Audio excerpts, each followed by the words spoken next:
خلصتي قد ايه بقى النهارده؟ خلصنا قد ايه؟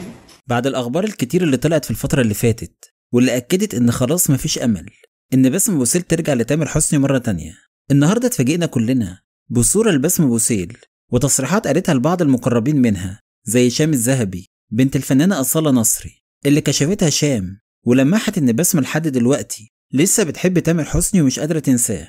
واللي أكد الكلام ده الصورة اللي نشرها الميك اب ارتست أحمد شوقي واللي ظهر فيها مع باسم بوسيل في بيت بسمة، وظهر في الصورة إن بسمة لسه محتفظة بصورة طليقها تامر حسني في بيتها رغم طلاقها من كام شهر. ومن تصرفات بسمة بوسيل واضح جدا إنها لسه بتحب تامر ومش قادرة تنسى عشرة 12 سنة.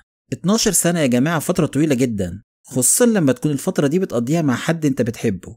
وكانت قالت شام الذهبي واللي تعتبر صديقة مقربة من بسمة بوسيل إنها لما اتكلمت مع بسمة قالت لها إن عشرة 12 سنة مش بالسهل إنها تتنسي. 12 سنة اتكللت ببنتين وولد. في نهاية الفيديو احنا بنتمنى ان كل المشاكل اللي بين تامر حسني وباسم بوسيل تنتهي في اقرب وقت ممكن ويرجعوا من تاني لبعض علشانهم علشان ولادهم ما يتحرموش من حد فيهم. ولحد هنا يكون الفيديو خلص، الى اللقاء في فيديو جديد وخبر جديد.